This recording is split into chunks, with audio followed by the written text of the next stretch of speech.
Si quieres ser parte del 1%, tienes que hacer lo que no hace el 99%. Hoy con Manuel Ferreira, cofundador y CEO de AdCities. Tío, de Iberdrola, ¿no? Y que te entre por la puerta y tú, no, vengo aquí a entregar algo de Taco Bell. Y al final estás entrando en la casa. Eso tiene un valor brutal, porque nadie entra en la casa a día de hoy. Tener iniciativas más allá que la uni. Cada vez va a valer menos, y más con la IA. La capacidad técnica. Soft skill es lo que va a valer más. Le preguntamos que qué íbamos a ser capaces de hacer al salir de la carrera. Y me dijo, nada.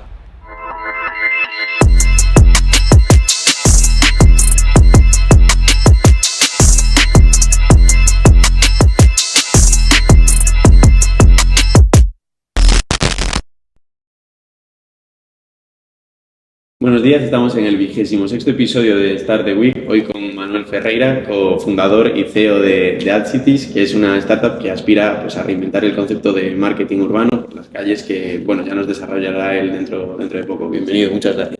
Muchas gracias a vosotros por traerme aquí, que me hace mucha ilusión. Bueno, buenos días, Manuel. A preguntar sobre todo, vamos a comenzar de cómo surgió la idea de AdCities, cuándo y con quién, más o menos, si nos puedes explicar un poco.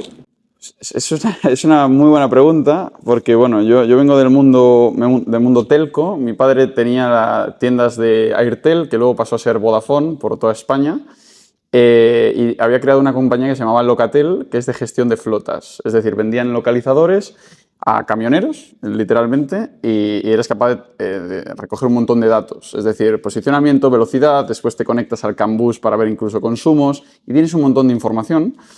Y por tanto eres como una granja de datos en tiempo real, y el único uso que le estábamos dando a esos datos era pues, optimizar rutas, oye, vas a tener una avería en el camión y demás. Y al final el cliente transportista, que sí, pues tenemos de clientes grandes transportistas, incluso flotas como las de Amazon, Mercadona y demás, pero es un cliente al final con unos márgenes muy bajos, entonces es difícil al final pues, poder cobrarle más para que nos entendamos. Entonces yo entendía con todo el mundo de la IA, ¿no? Que estaba creciendo mucho, que el valor no estaba tanto en el dato en crudo, sino en productos basados en datos.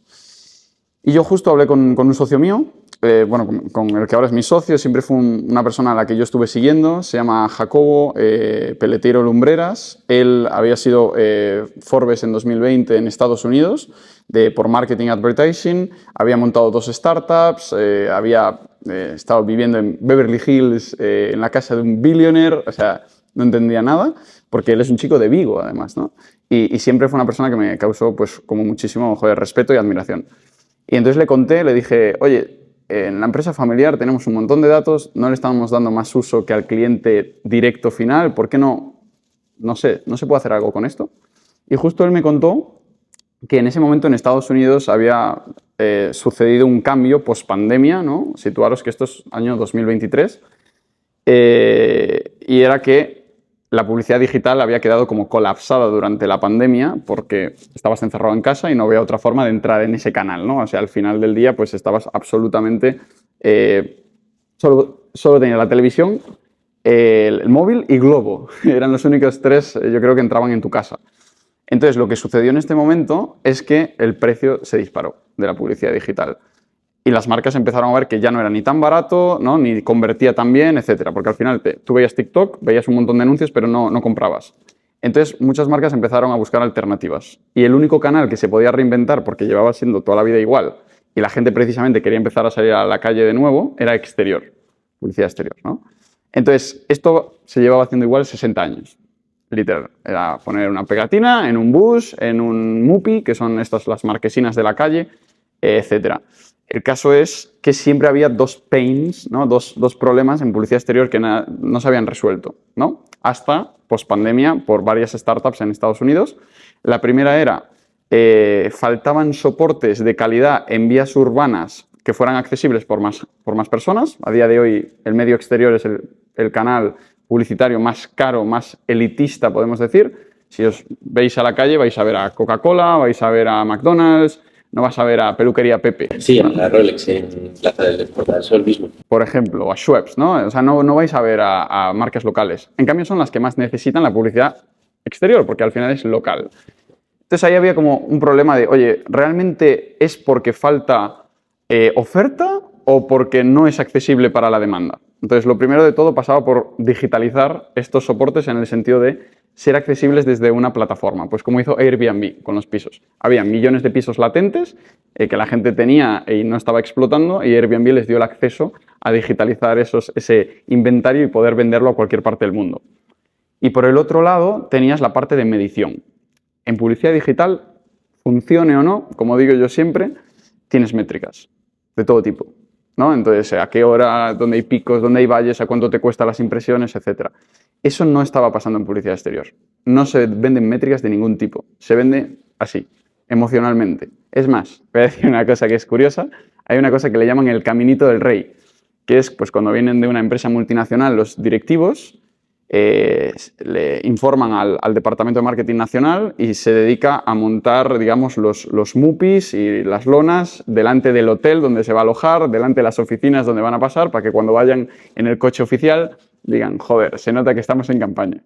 Entonces, es como funciona publicidad exterior, digamos, como lleva siendo 50, 60 años. Entonces, esos dos problemas, la falta del acceso a los soportes y la falta de medición, ¿no?, era un poco lo que queríamos resolver en AdCities. Entonces hemos creado una herramienta para digitalizar la publicidad exterior, en el sentido de que tienes data para poder planificar, eres capaz de comercializar, transaccionar vía la plataforma, escoger, digamos, los soportes que tú quieras y comprarlos, y luego medir, ¿vale? Medir real time los impactos, los mapas de calor, la demografía de la gente que está siendo impactada, etcétera, básicamente. Vale, entonces tenéis identificados estos dos defectos que tiene la publicidad. Tenéis la idea y ya la tenéis validada porque en Estados Unidos ya se venía haciendo, ¿no? Exactamente, sí. O sea, un poco ya trajimos la idea de allí, un poco como hizo Cabify con Uber o como Globo con Yahoo. Exacto. Entonces, cuéntanos así un poco en qué consiste AdCities, así una breve explicación para que entendamos todos de qué estamos hablando. Perfecto, pues AdCities, a mí me gusta decir, salvando las distancias, que somos un Google Ads de publicidad exterior.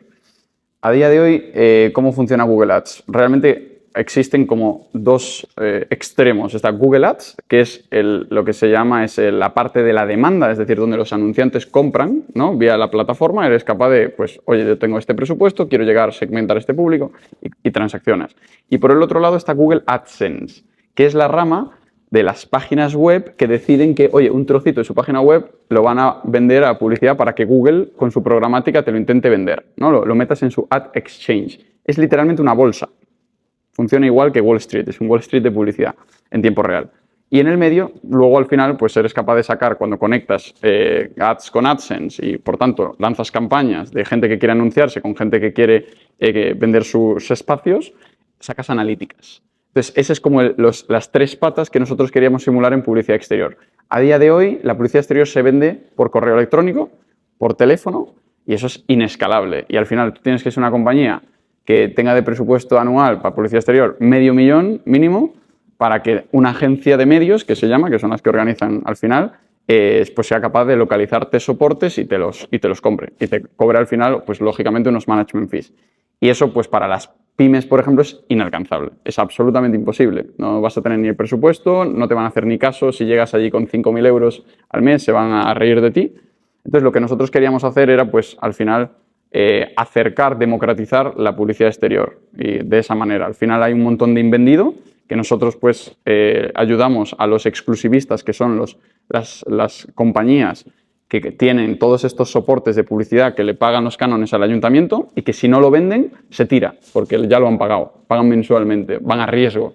Entonces, nosotros les ayudamos a tener, pues, un canal indirecto, no para la demanda actual, no para el Coca-Cola o el McDonald's, sino para justo aquellos, pues, marcas más locales que nunca pudieron acceder a estos soportes. Y aún por encima, contrarrestado con datos, o sea, contrastado con métricas, con medición, para poder justificar la inversión. Entonces, Manuel, hablando de soportes, ¿qué tipo de soportes tiene AdCities actualmente? ¿Con qué tipo de soportes trabaja? Y si, por ejemplo, en los soportes mismos AdCities diseñáis vosotros el marketing que se hace, la publicidad que se hace, o solo dais el acceso. Vale, claro. Aquí, lo primero de todo, nosotros, como caso de uso primero de la plataforma, porque nosotros hemos salido al mercado en noviembre del 24, o sea, ayer, como quien dice, ¿no? Nosotros tenemos publicidad o ofrecemos medios. Ahora os voy a explicar la diferencia entre publicidad y medios para que sepáis lo que es. Nosotros ofrecemos los medios de tipo vehículos de transporte de viajeros, pues estos son VTCs, son taxis, etcétera, y luego riders de delivery. Riders de delivery son literalmente las motos eléctricas de los Globo de turno, ¿no? Que veis por ahí, pues eres capaz de poner publicidad tanto en la moto, en el cajón, como incluso en el rider. Imagínate vestir a un tío de Iberdrola, ¿no? Y que te entre por la puerta y tú, no, vengo aquí a entregar algo de Taco Bell. Y al final estás entrando en la casa. Eso tiene un valor brutal, porque nadie entra en la casa a día de hoy. Hace años, Páginas Amarillas entraba, inventaron lo que se llama el perching, que es te colgaban muestras en la puerta de la casa, el welcoming, que era cuando te ponían algo en el felpudo, pero nadie entra en la casa a día de hoy. Todo lo que quieras dejar en un edificio se va a la basura, literal el conserje lo coge y se lo tira, ¿no? Entonces, es una forma pues divertida de entrar. Ahora, bajo la pregunta que hacéis de si nosotros elaboramos la acción, digamos el diseño, ¿no? Las creatividades, se suele llamar. No, aquí existen dos partes en publicidad. Existen los medios y luego la parte creativa. Y son cosas completamente distintas. Es decir, el medio es literalmente el soporte. Es decir, el soporte sobre el que vas a poner publicidad. Esto puede ser un soporte físico, como los que vendemos nosotros o los que ayudamos a comercializar por nuestro marketplace, por nuestra plataforma, o pueden ser incluso la radio, es un canal, es un medio, la televisión, ¿no? Eso es una cosa. Y luego está la parte creativa, que son siempre agencias totalmente distintas que se encargan pues, de diseñar el anuncio de la tele que estás viendo por televisión, el anuncio de la radio, ¿no? Pues lo grabas con una locutora, o la creatividad que se diseña. Entonces son siempre agencias creativas, agencias de medios y todas forman parte de los grupos de publicidad.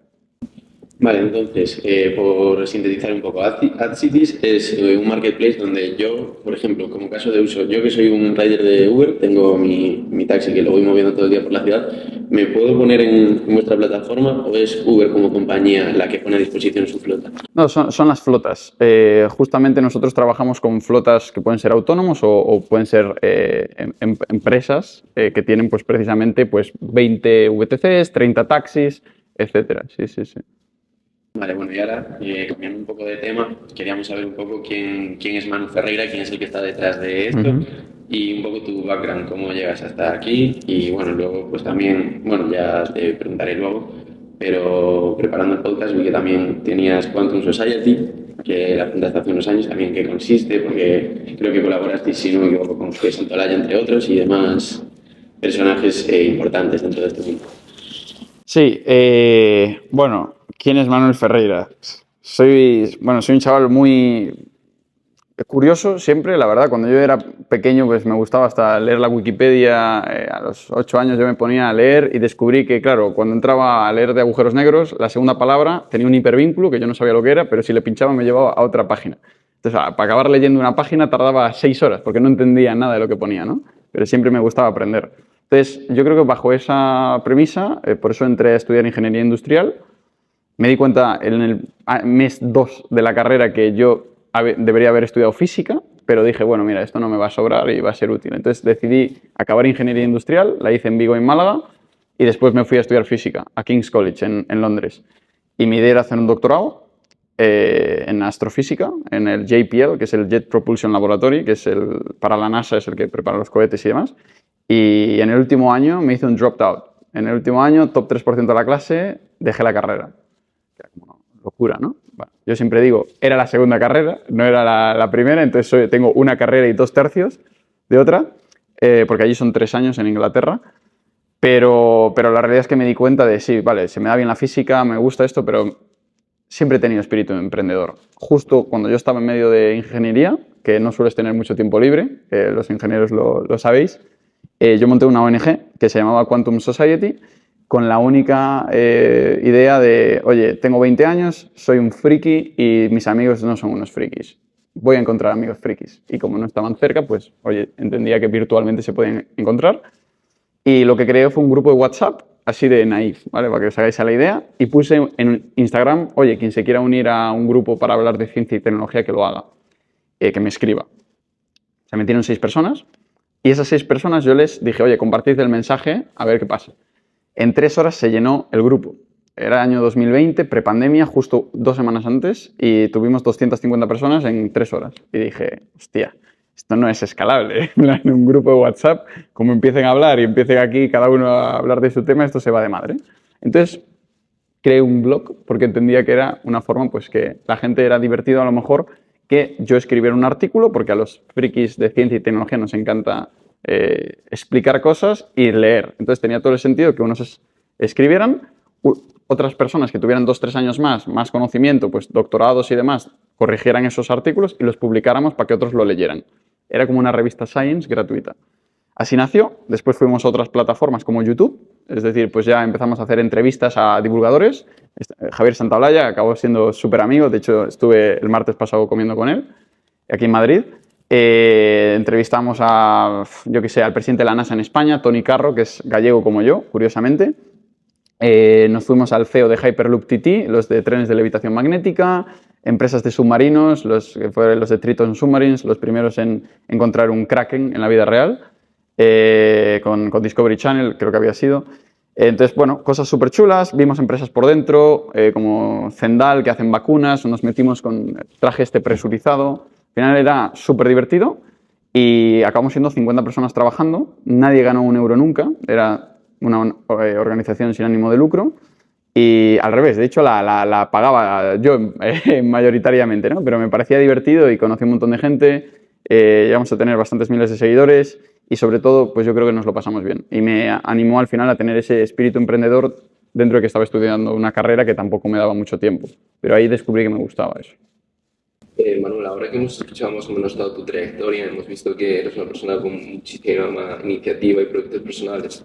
Yo quería preguntarte a nivel personal, por ejemplo, como estudiante de carrera, si estudiar la carrera sentiste en algún momento de que no te servía para nada o cómo te ha ayudado, en cambio, la carrera o todo lo que has estudiado, aunque no tenga mucho que ver con el área de empresariales, digamos, tradicionalmente se ha visto más ligado al emprendimiento o al mundillo de todo lo que movemos nosotros. Vale, muy buena pregunta. Es la típica, ¿no? Está muy bien tirada. Pues mirad, yo creo que dos partes, ¿no? Lo primero, creo que una carrera cualquiera te da disciplina, que falta en la sociedad actual. Es decir, al final, yo estoy montando esta compañía, AdCities, ahora, ¿no? Y yo no vengo del mundo de publicidad. Y aunque mi socio sí, él vive en Los Ángeles. Yo tuve que tocar 1.200 puertas por LinkedIn a puerta fría para que 100 personas me recibieran. De esas 100 personas, bueno, me recibieran por mensaje. De esas 100, 30 me mantuvieran conversación. De esas 30, 10 se sentaron para un café. Y de esas 10, 3 me ayudaron de verdad. Y con eso, gracias a eso, existe AdCities a día de hoy. Esas 3 personas. Algunas son advisors, como es Esther García Cosín, la ex CEO de Abbas Media, que es de las 6 compañías más grandes del mundo de publicidad.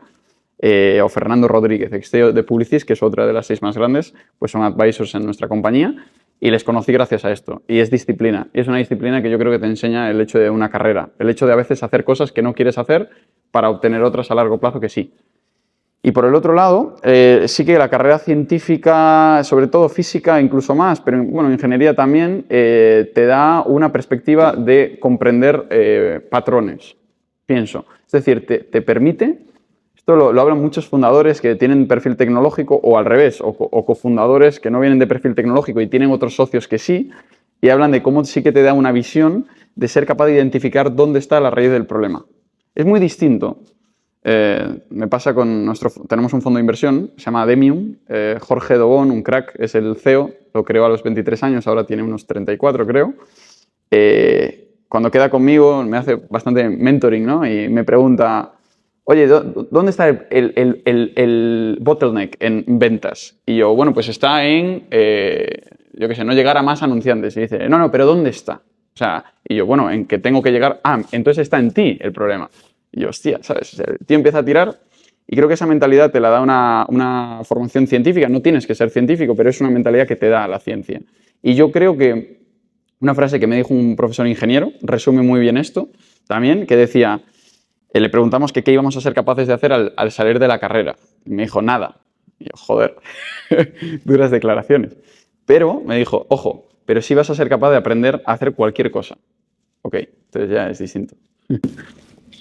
Vale, hablabas ahora de eso, llamar a la puerta fría de 500 personas, que te contesten 100 y imagino que el proceso de buscar el primer cliente es algo bastante parecido porque sin tener un background, algo que ofrecer como fiabilidad es muy difícil convencer a alguien. Sin embargo, en los 2 meses que lleváis, 2 o 3 meses, hemos podido ver que ya habéis hecho campañas con Donuts, con Iberdrola y justo hace un rato nos decías que estabas ya trabajando en otras. ¿Cómo es este proceso de encontrar a los primeros clientes y qué recomendarías hacer? Pues mira, la vida es venderse. Hay un libro que dice que el 90% del tiempo del founder es vender. Es mentira, es el 100%. Yo le vendo a los inversores, le vendo a los trabajadores, le vendo a los clientes, le vendo a los proveedores, yo le vendo a todo. Le vendes un proyecto, le vendes una idea. Pensad que hace 3 meses no existíamos, no había nada. Y de pronto somos alguien en la industria. ¿Por qué? Porque tú te lo crees y si te lo crees tú eres capaz de transmitírselo a otros. Es cuestión de tiempo, puerta a puerta y ser creativo y sobre todo ser auténtico. No querer vender una moto. Si no te la crees tú, me estás vendiendo una moto. Yo si no me creo algo no lo puedo vender. Ahora, si me lo creo, vendo hielo en el Ártico, os lo puedo prometer. Entonces yo creo que aquí es súper importante ser auténtico, ser, como digo, ser disciplinario y luego, pues como lo que estabas comentando, ¿no? De estas marcas, pues Iberdrola, Grupo Bimbo, son gigantes, son cotizadas, una en México y la otra en España, ¿no? Pero al final hay muchísimas más. Ahora ya estamos con empresas de Nasdaq, de SP500, que no puedo decir los nombres porque tenemos NDAs, pero las veréis en la calle. Pero estas compañías, al final, aquí te das cuenta que funciona muchísimo, es curioso, ¿no? Pero funciona el FOMO totalmente. Y funcionan inversores, funcionan clientes, funcionan empleados. Es decir, el difícil es el primero. Después les parece obvio cuando el producto era el mismo. Entonces, en parte, el founder se convierte en un transmisor de magia, ¿no? Tienes que hacerle ver algo donde no existe nada y tienes que hacerle ver lo que va a ser. Oye, mira, ¿sabéis la frase esta de aquí hace 100 años esto todo era campo y ahora hay edificios? Bueno, pues a algún tío se le ocurrió algún día montar edificios ahí. Pues esto es lo mismo. No tienes nada y de pronto creas. Entonces, para mí un fundador es un creador, absolutamente. Es una persona creativa y tienes que ser creativo. Sí, sí, sí, sí. Bueno, hablando de ventas, hablando de crecimiento, vamos ahora a hablar un poco de métricas, resultados y números, que es más o menos lo interesante de un podcast, lo que viene todo el mundo a escuchar. Entonces, si nos puedes explicar más o menos el ticket medio de una macroempresa, de las que cotizan, o qué esperáis, cuánto esperáis crecer, qué esperáis hacer con el dinero. Vale, el ticket medio normalmente, una cosa es cuando lanzas pilotos y otra es cuando lanzas campañas, ¿no? Pero pongámonos que las empresas grandes, y voy a hablar en términos generales, porque nosotros somos un mix max dentro de lo que se llama el mix de medios, ¿no? Pero normalmente cuando una compañía grande, que no tiene nada que ver con un ticket de una pequeña o de una local, lógicamente, es estratosféricamente más alto, pero en campañas de exterior, en una ciudad como Madrid, perfectamente una persona como Coca-Cola en un mes se puede gastar, bueno, ahora Fuse Tea, por ejemplo, ¿no? Que han inundado la ciudad. Ahí solo Madrid se han podido gastar 3, 4, 5 millones de euros. O sea, en medio se mueve mucho dinero, o sea, lo digo claramente, porque al final del día es la forma de estar o no estar.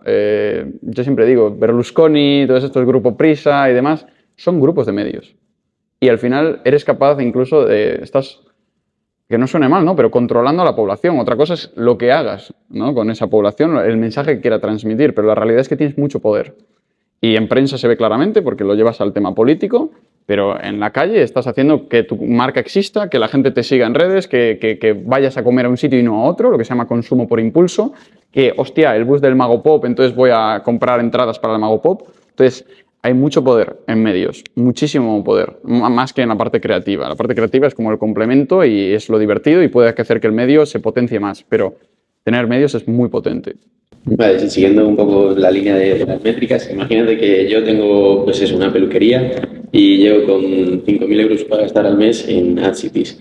Más o menos, sin meternos en cifras concretas, en porcentajes, ¿cómo iría eso? O sea, ¿cuántos quedáis vosotros? ¿Cuánto le dais al anunciante? Y bueno, luego también tenéis que pagar empleados y demás. Sí.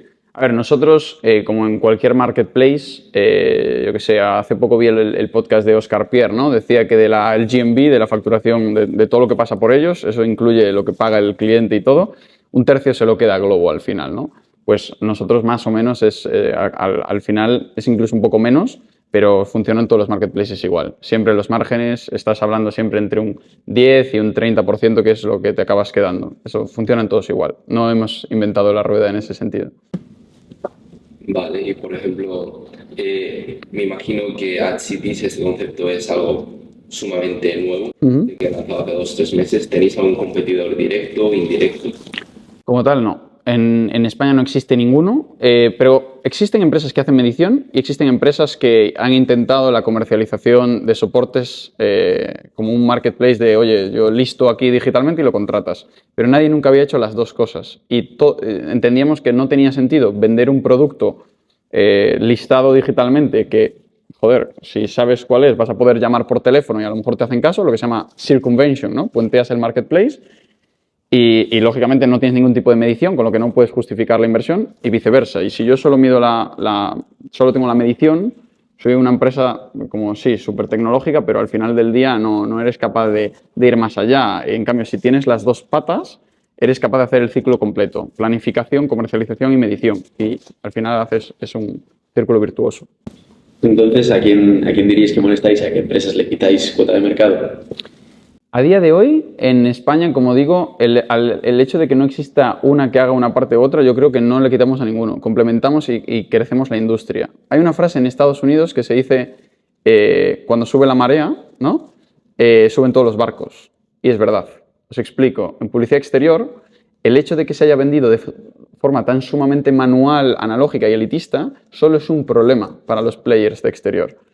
¿Vale? E incluso para las marcas grandes, ¿no? Porque es un sector que está poco profesionalizado. Cuando tú eres capaz de dotarle de medición, eres capaz de justificar las inversiones. ¿Y por qué esto es importante? Muy sencillo. Porque el director de marketing no es el dueño de la compañía. Entonces, si te vas a gastar 5 millones, tienes que justificarle a tu CEO en dónde cojones te has gastado 5 millones de euros. Entonces, digital te puede gustar más o menos. Hay marcas que obviamente buscan performance, pero compañías que busquen brand awareness, digital es carísimo. Entonces, pero lo hacen, porque al menos pueden justificar, oye, 10.000 personas lo han visto. ¿Ha servido para algo? Ah, eso no lo sé, pero 10.000 personas lo han visto porque me lo pone Google.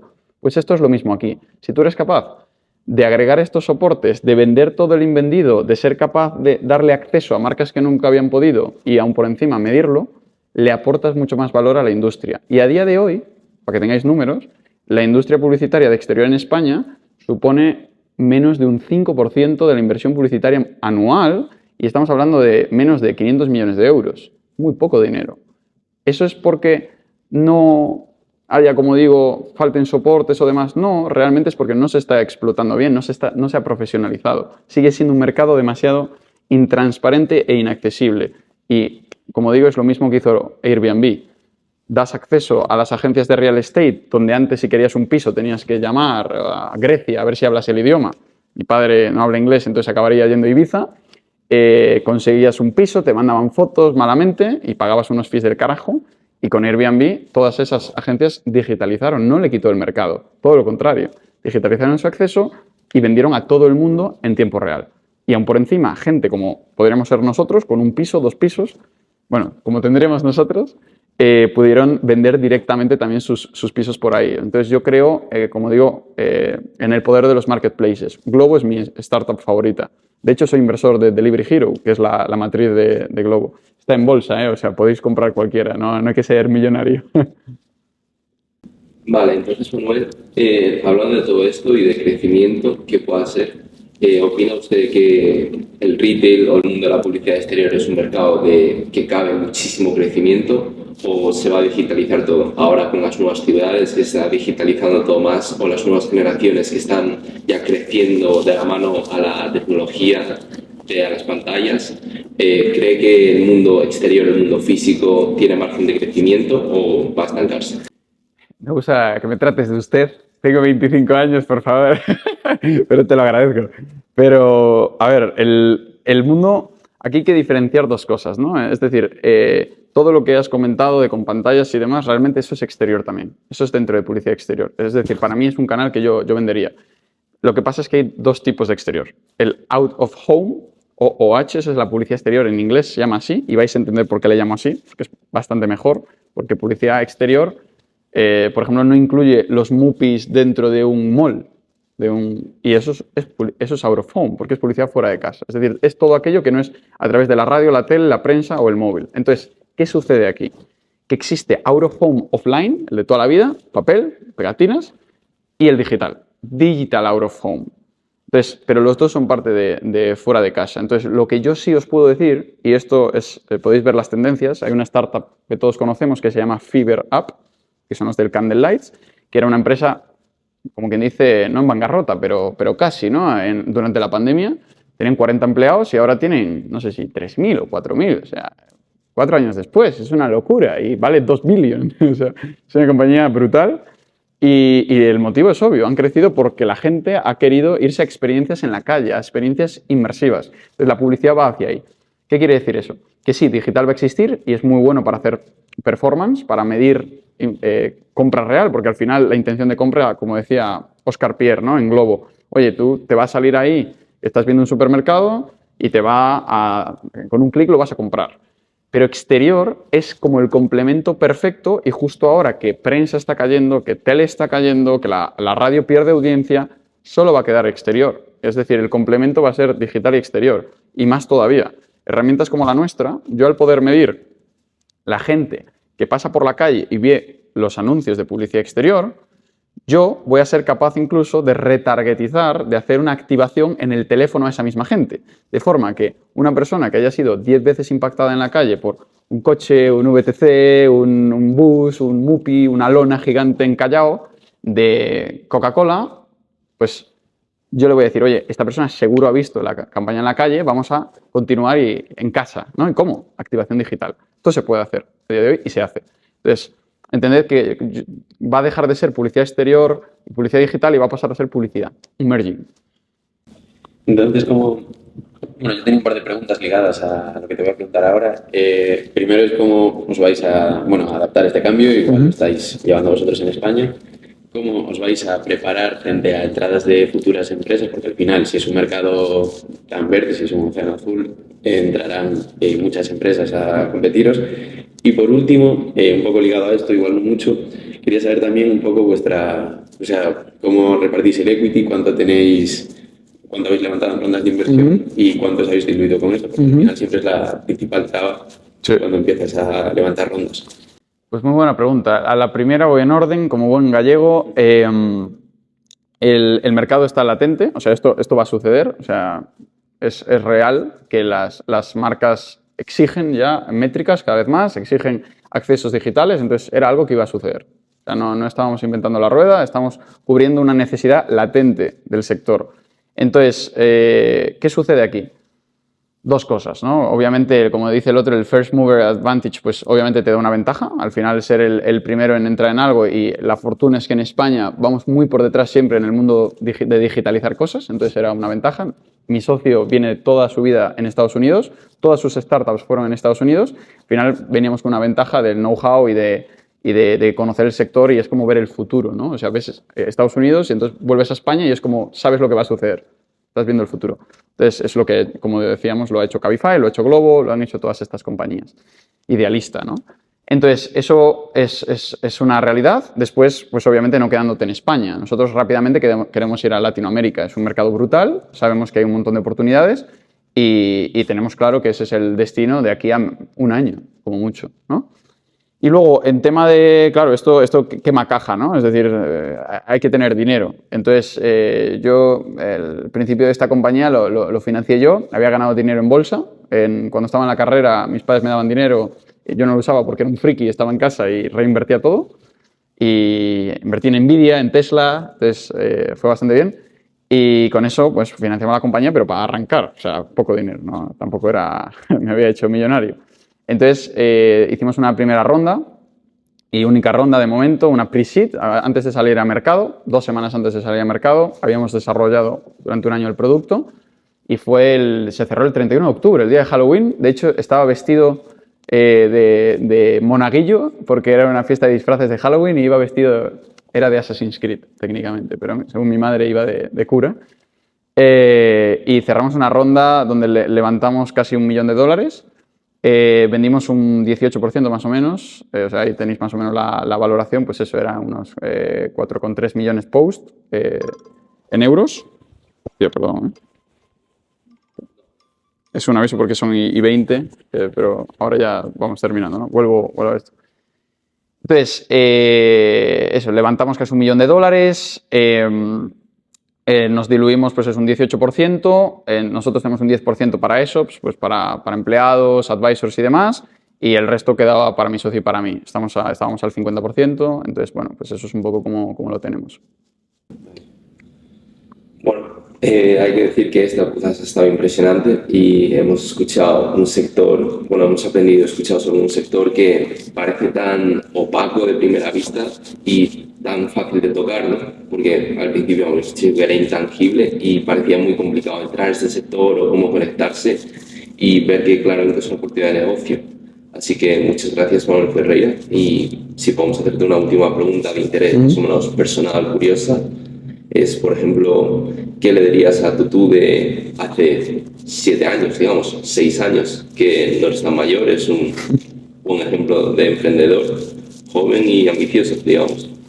Pues haber montado para mí la ONG, yo era una empresa, éramos 50 personas, teníamos 9 departamentos, hacíamos coordinaciones semanales, funcionábamos igual que una empresa. Entonces para mí fue una oportunidad brutal, lo que estáis haciendo vosotros aquí con la Carlos III me parece un ejemplo perfecto, tener iniciativas más allá que la uni. Cada vez va a valer menos, y más con la IA, la capacidad técnica. El soft skill es lo que va a valer más, y lo que hagas más allá de lo que te enseñen a todos. Si quieres ser parte del 1%, tienes que hacer lo que no hace el 99%. Entonces, más te vale hacer pues, cosas distintas. Y eso puede ser montar una ONG, puede ser pues, tocar un instrumento. Yo toco el saxofón, me puse a tocar y toco en discotecas y todo. O sea, por ejemplo, techno, house y tal, que no tiene mucho que ver, pero te hace ser distinto. Y eso te hace pensar de otra manera y lo vas a llevar a todo en tu vida. A todo, y te va a acompañar toda tu vida. Y a la gente le encanta estar con gente distinta. Entonces yo le recomendaría intentar no seguir el rebaño y siempre decir, oye, ¿realmente sigo el rebaño porque es la mejor decisión o sigo el rebaño porque sigo el rebaño? Pues si es la segunda opción, mala decisión. Le recomiendo ser crítico. Si algo no te gusta, cámbialo, y sobre todo estando en la universidad o en un FP, que es súper buena idea y cada vez es mejor idea hacer a veces un FP, pues oye, que tengas algo en paralelo, que dediques tu tiempo libre no a tomar cervezas, que está muy bien, pero tener algún hobby, y si es relacionado ya pues con lo que quieres ser el día de mañana, que no todos tienen que ser emprendedores, ni mucho menos, pues genial, es fantástico. Bueno, pues muchísimas gracias. Espero que el podcast haya sido de vuestro interés, del mío lo ha sido. Y pues muchas gracias y será un placer contar contigo unos años cuando ya City sea, quién sabe si uno de los 11 unicornios españoles con Cities. Pero pues 2 billion. Por favor, Dios os oiga.